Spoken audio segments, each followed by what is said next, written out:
ओम शांति। ओम शांति।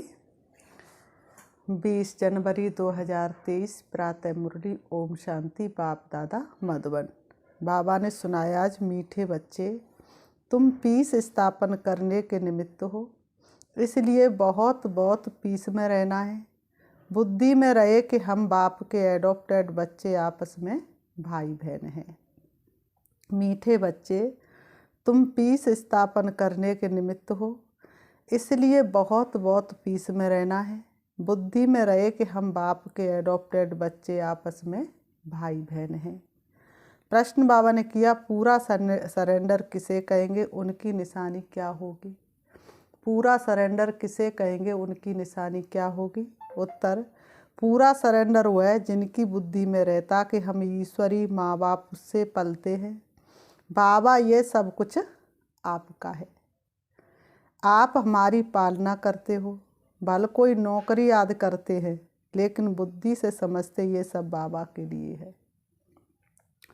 बाबा ने कहा, भले कोई नौकरी याद करते, लेकिन बुद्धि से समझते ये सब बाबा के लिए है। बाप को मदद करते रहते हैं, उससे इतने बड़े यज्ञ की कारोबार चलती, सबकी पालना होती। ऐसे बच्चे भी अर्पण बुद्धि हुए। साथ साथ पद ऊंचा पाने के लिए पढ़ना और पढ़ाना भी। शरीर निर्वार्थ कर्म करते हुए बेहद के माता पिता को श्वासों श्वास याद करना है। गीत है ओम नमो शिवाय। ओम शांति। ये गीत तो है गायन, वास्तव में महिमा सारी है ही ऊंचे ते ऊंच परमात्मा की, जिसको बच्चे जानते हैं और बच्चों द्वारा सारी दुनिया भी जानती है कि माता पिता हमारा वही है। अब तुम माता पिता के साथ कुटुंब में बैठे हो। माता पिता भाई बहनों का वो छोटा संसार है, किस्मत वालों को भी मिलता ये दैवी परिवार है। तुम माता पिता और कुटुंब के साथ बैठे हो। श्री कृष्ण को तो माता पिता कह नहीं सकते, भले उनके साथ राधे भी हो तो भी उनको माता पिता नहीं कहेंगे, क्योंकि वह तो प्रिंसेस है। शास्त्रों में ये भूल है। अब ये बेहद का बाप तुमको सभी शास्त्रों का सार बताते हैं। भले इस समय सिर्फ तुम बच्चे सम्मुख बैठे हो, कोई बच्चे भले दूर है, परंतु वह भी सुन रहे हैं। बाबा ने कहा, वे जानते हैं कि माता पिता हमको सृष्टि के आदि मध्य अंत का राज समझा रहे हैं और सदा सुखी बनाने का रास्ता व युक्ति बता रहे हैं।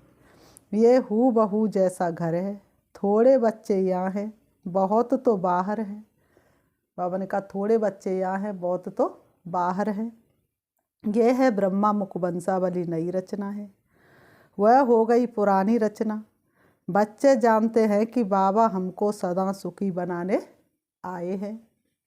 लौकिक माँ बाप भी बच्चे को बड़ा कर स्कूल में ले जाते हैं।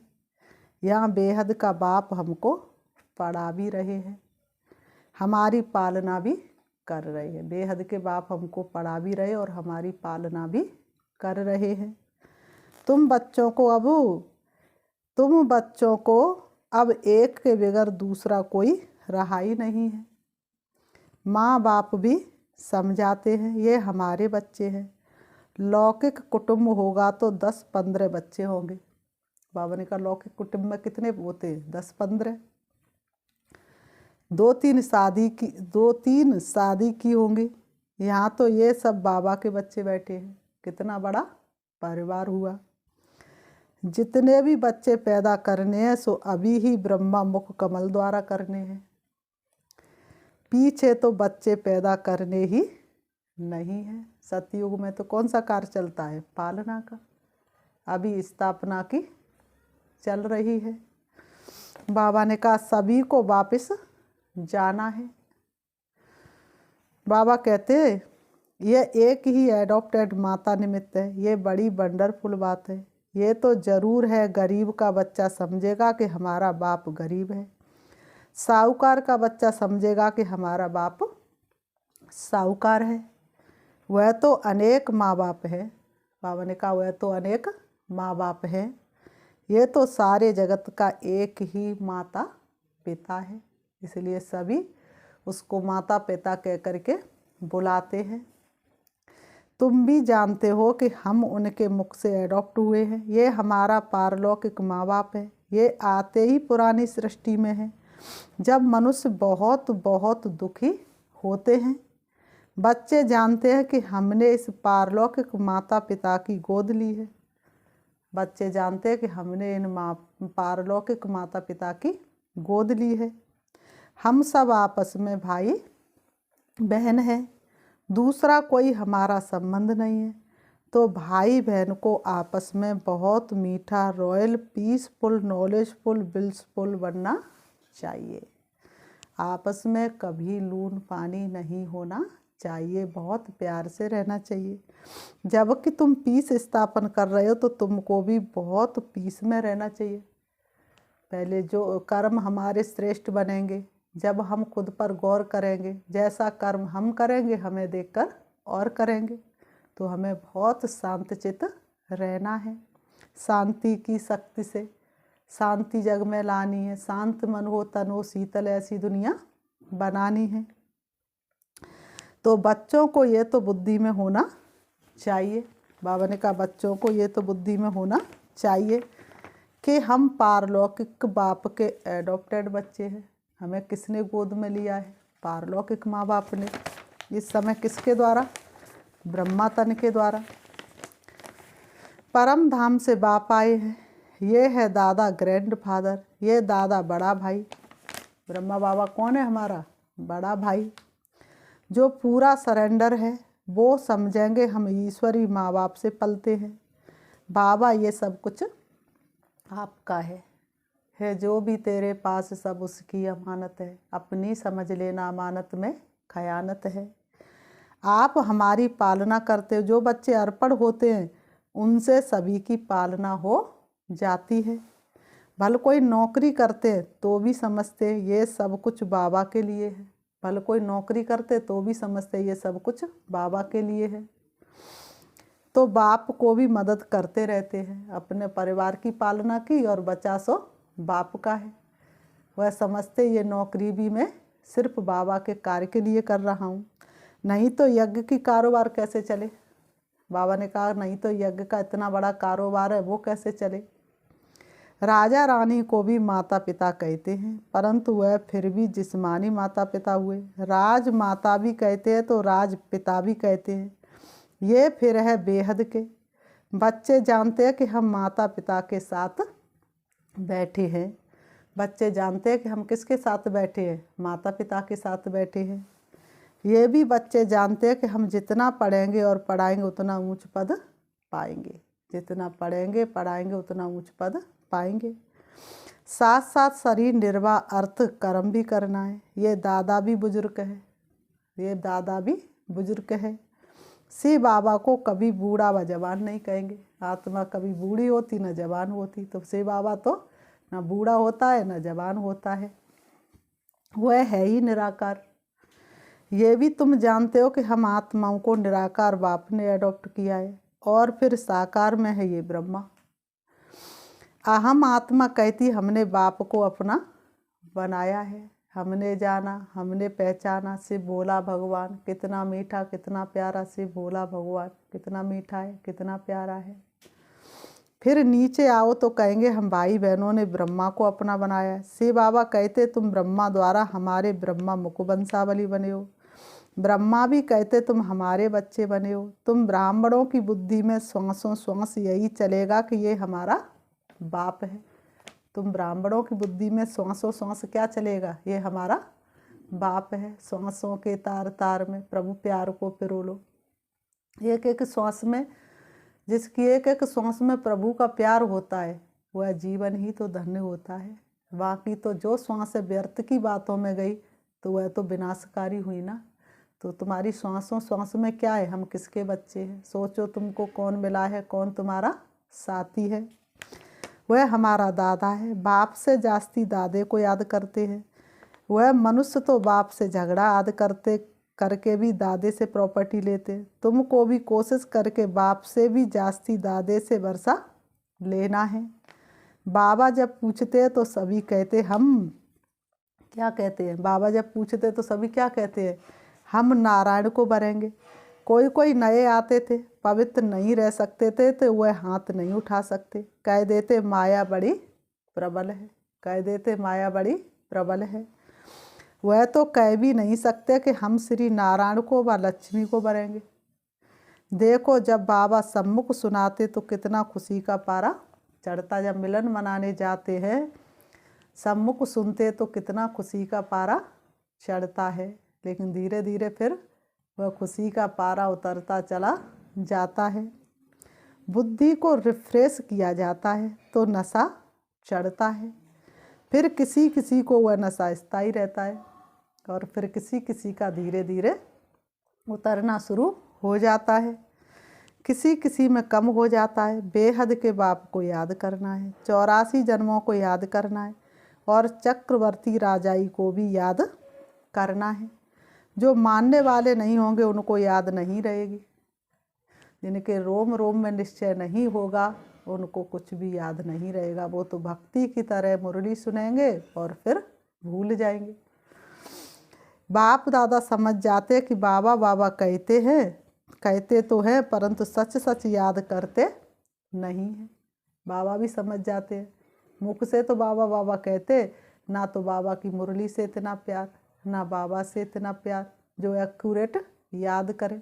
जिनके अंदर संपूर्ण निश्चय होगा, अमृत वेला बिना रह नहीं सकते, मुरली के बिना रह नहीं सकते, सेंटर के भोग बिना नहीं रह सकते, नुमा शाम योग बिना नहीं रह सकते, सर्विस किए बिना रह नहीं सकते। तो बाबा भी समझ जाते हैं। तो बाबा ने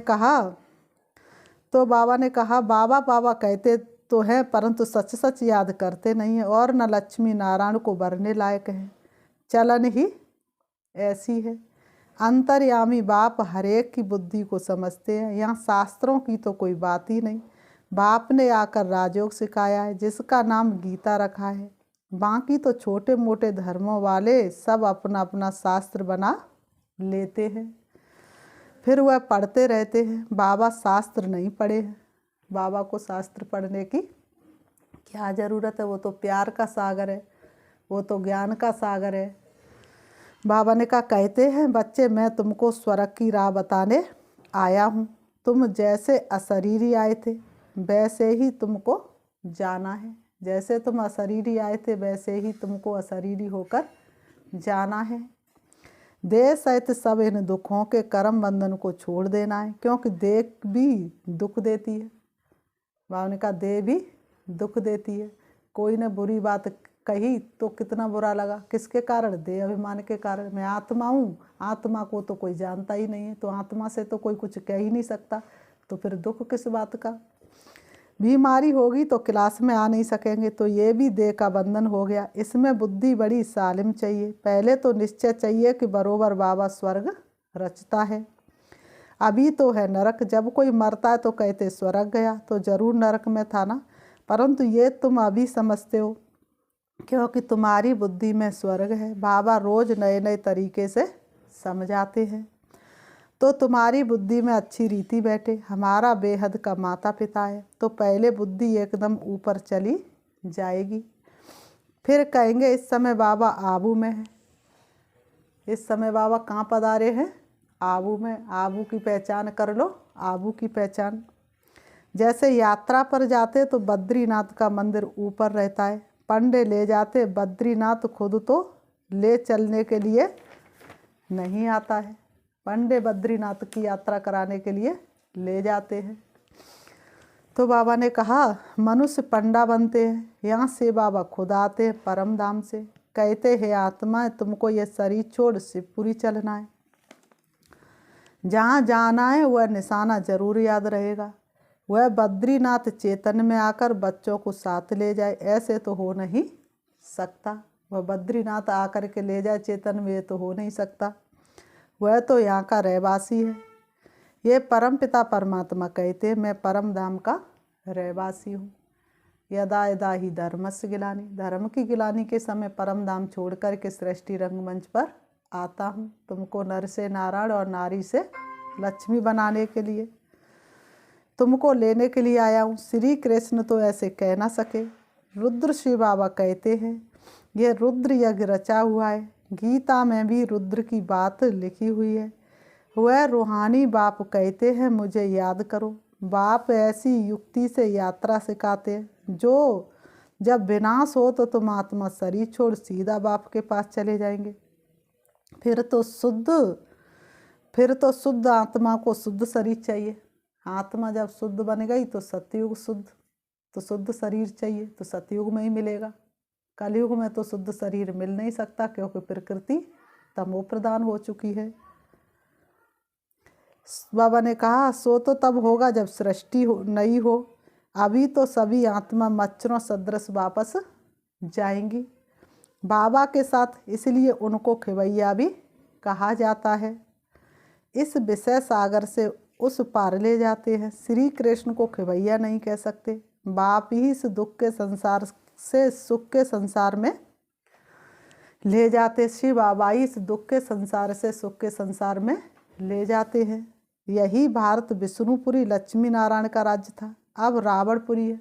अब किसकी पुरी है? रावण की पुरी है।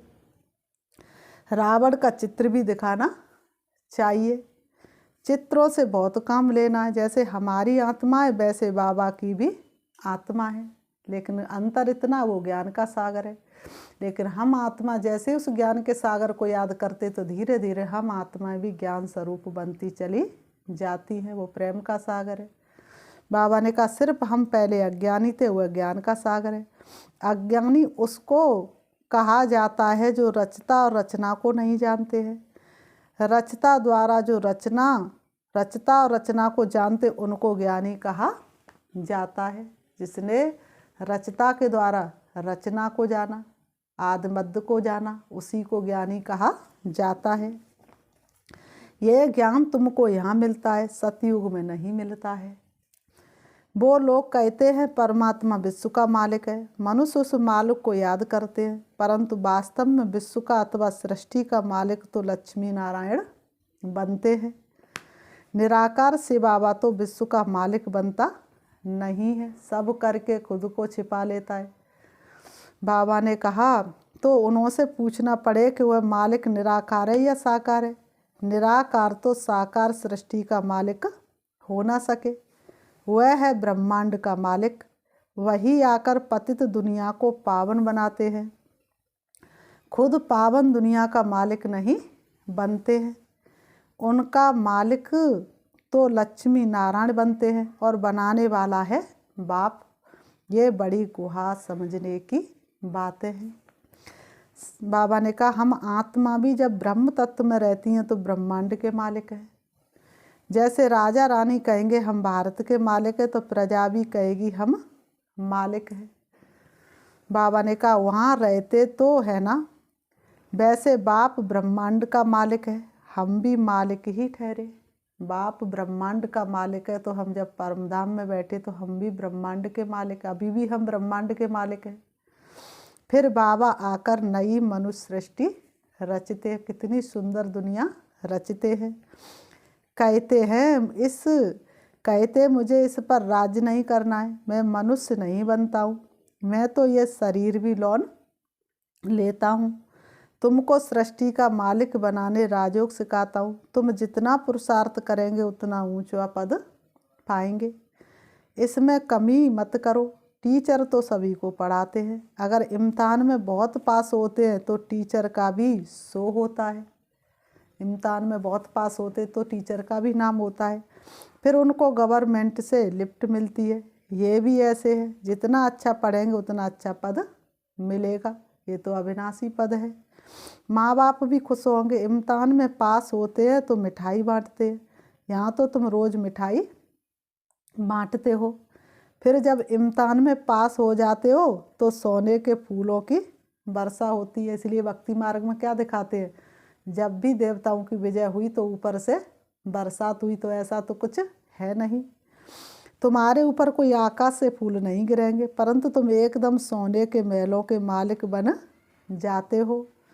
ये तो कोई की महिमा करने के लिए सोने के फूल बनाकर उन पर डालते हैं। जैसे दरभंगा का राजा बहुत साहूकार था, उनका बच्चा विलायत गया तो पार्टी दी, बहुत पैसा खर्च किया, बच्चे को ही सोने चांदी में वजन कर देते हैं। उसने सोने के फूल बनाकर वर्षा की थी, उस पर बहुत खर्चा हो गया। तो ये तो सब आर्टिफिशियल चीज़ है। किसी के ऊपर चाहे कोई सोने के फूल बना करके वर्षा कर दे, चाहे चांदी के फूल वर्षा बना के वर्षा कर दे, लेकिन सुख तो उनसे मिलना नहीं है। थोड़ी देर की खुशी का अनुभव होगा। बहुत नाम हुआ था, कहते थे देखो भारतवासी कैसे पैसे उड़ाते हैं। तुम तो खुद ही सोने के महलों में जाकर बैठेंगे तो तुमको कितना नशा रहना चाहिए। तुम तो खुद ही सोने के महलों में जा कर के बैठेंगे तो तुमको कितना नशा रहना चाहिए। बाप कहते हैं सिर्फ मेरे को और चक्र को याद करो तो तुम्हारा बेड़ा पार हो जाएगा। कितना सहज है। तुम बच्चे हो चैतन्य परवाने, बाबा है चैतन्य समा। तुम बच्चे चैतन्य परवाने हो और बाबा है चैतन्य समा। तुम कहते हो अभी हमारा राज्य स्थापन होना है, अब सच्चा बाबा आया हुआ है भक्ति का फल देने। बाबा ने खुद बतलाया है मैं कैसे आकर नए ब्राह्मणों की सृष्टि रचता हूँ, मुझे जरूर आना पड़े। तुम बच्चे जानते हो हम ब्रह्मा कुमार और कुमारियाँ हैं, शिव बाबा के पुत्र हैं। ये फैमिली है वंडरफुल। और उन्होंने कहा ये परिवार कैसा है? वंडरफुल। कितना सुंदर परिवार है, कितना निस्वार्थ परिवार है, तो वंडरफुल है। कैसे देवी देवता धर्म का कलम लग रहा है, हम जाने प्रभु या तुम जानो। इसे तो ब्राह्मण बच्चे जानते या बाबा जानते कैसे कलम लग रहा है। झाड़ में क्लियर है, नीचे तुम बैठे हो। तुम बच्चे कितने सौभाग्यशाली हो। मोस्ट विल बैठ बाप बैठ समझाते हैं कि मैं आया हूँ तुम बच्चों को रावण की जंजीरों से छुड़ाने। रावण ने तुमको रोगी बना दिया है, अब बाप कहते मुझे याद करो। रावण ने तुमको कैसा बना दिया? रोगी। अब शिव बाबा कहते मुझे याद करो, अर्थात शिव बाबा को याद करो। इससे तुम्हारी ज्योति जगेगी, फिर तुम उड़ने लायक बन जाएंगे। माया ने सबके पंख तोड़ डाले हैं, माया ने सबके पंख तोड़ डाले हैं। फिर बाबा ने कहा अच्छा, मीठे मीठे सिकीलते बच्चों प्रति मात पिता बाप दादा का याद प्यार और गुड मॉर्निंग। रूहानी बाप की रूहानी बच्चों को नमस्ते। हम रूहानी बच्चों की रूहानी बाप दादा को याद प्यार और नमस्ते नमस्ते नमस्ते नमस्ते। धारणा के लिए मुख्य सार नंबर 1, बुद्धि को सालिम बनाने के लिए देह में रहते देह के बंधन से न्यारा रहना है। बुद्धि को सालिम बनाने के लिए देह में रहते देह के बंधन से न्यारा रहना है। अशरीरी बनने का अभ्यास करना है। बीमारी आदि के समय भी बाप की याद में रहना है। कैसी भी बीमारी आए लेकिन उस समय भी ऐसा अभ्यास हो कि बाप के अलावा कोई याद ना आए। नंबर 2, पारलौकिक माता पिता के बच्चे बने हैं, इसलिए बहुत बहुत मीठा रॉयल पीसफुल नॉलेजफुल और ब्लिसफुल रहना है। पीस में रह पीस स्थापन करनी है, शांति में रह शांति स्थापन करनी है। वरदान, रूहानियत के साथ रमणीकता में आने वाले मर्यादा पुरुषोत्तम भव। रूहानियत के साथ रमणीकता में आने वाले मर्यादा पुरुषोत्तम भव स्पष्टीकरण है। कई बच्चे हंसी मजाक बहुत करते हैं और उसे ही रमणीकता समझते हैं। वैसे रमणीकता का गुण अच्छा माना जाता है, लेकिन व्यक्ति समय संगठन स्थान वायुमंडल के प्रमाण रमणीकता अच्छी लगती है।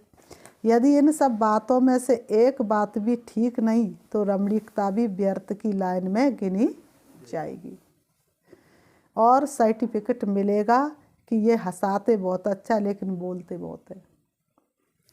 इसलिए हंसी मजाक अच्छा वह है जिसमें रूहानियत हो और उस आत्मा का फायदा हो, सीमा के अंदर बोल हो, तब कहेंगे मर्यादा पुरुषोत्तम। स्लोगन है, सदा स्वस्थ रहना है तो आत्मिक शक्ति को बढ़ाओ। सदा स्वस्थ रहना है तो आत्मिक शक्ति को बढ़ाओ। अच्छा, ओम शांति। अभी हम 5 मिनट शिव बाबा को याद करते हैं। अपने आप को देखेंगे चमकते हुए सितारे के रूप में। मैं आत्मा अति सूक्ष्म लाइट स्वरूप हूँ। सृष्टि रंगमंच पर शरीर का आधार लेकर पाठ बजा रही हूँ। मेरा अपना घर परम धाम शांति धाम है, जहाँ की मैं आत्मा रहवासी हूँ। मेरे पिता परमात्मा ज्योति बिंदु से परम धाम के रहने वाले, मैं आत्मा भी वहीं की रहने वाली थी। सृष्टि रंगमंच पर मैंने अनेक नाम रूप वाले वस्त्र धारण कर पाठ बजाया। अब मेरी यात्रा पूरी हुई, मेरा सफ़र पूरा हुआ, मुझे वापस जाना है। मैं आत्मा चली जा रही हूँ। मन और बुद्धि से, हवा से भी तेज, सूरज चांद सितारों से पार, सूक्ष्म वतन से भी दूर, अब मैं प्रवेश करती हूँ हल्के सुनहरे लाल रंग के आसमान में। देख रही हूँ अपने पिता परमात्मा को, जो रूप में बिंदु और गुणों में सिंधु के समान है। जैसे मैं आत्मा लाइट स्वरूप हूँ, वैसे ही मेरे पिता परमात्मा भी लाइट स्वरूप है। मैं उनकी छत्र छाया के नीचे हूँ। उनकी रंग बिरंगी किरणों से चारों तरफ से ढकी हुई हूँ। उनकी शक्तियाँ मुझे पावन बना रही हैं। मैं आत्मा भरपूरता का अनुभव कर रही हूँ। मुझे असीम शांति का अनुभव हो रहा है। मैं अनुभवों की अनुभूतियों में खोती जा रही हूँ। मैं अतीन्द्रिय सुख और आनंद की अनुभूति कर रही हूँ। बाबा से सर्व संबंधों का अनुभव मुझे हो रहा है। देह और देह की दुनिया मुझे याद नहीं आ रही। कोई बंधन मुझे बांध नहीं सकता, क्योंकि मेरे सर्व संबंध बाबा से है। बाबा से शक्ति लेकर मैं आत्मा वापस आ रही हूँ परम धाम से नीचे। अब मैं आ जाती हूँ फरिश्तों की दुनिया सूक्ष्म वतन में। फरिश्तों के बादशाह ब्रह्मा बाबा के सन्मुख उनसे दृष्टि लेती हुई अब मैं आत्मा तारागढ़ से भी नीचे, चंद्रमा से भी नीचे, सूरज से भी नीचे आ रही हूँ। सृष्टि रंगमंच पर अपने शरीर रूपी वस्त्रों के पास देख रही हूँ अपने शरीर रूपी वस्त्रों को। मुझ आत्मा के प्रकाश ने शरीर को ढक लिया है। अब मैं आत्मा दोनों ब्रह्मों के बीच ब्रकुटी में विराजमान हो जाती हूँ। ओम शांति, ओम शांति।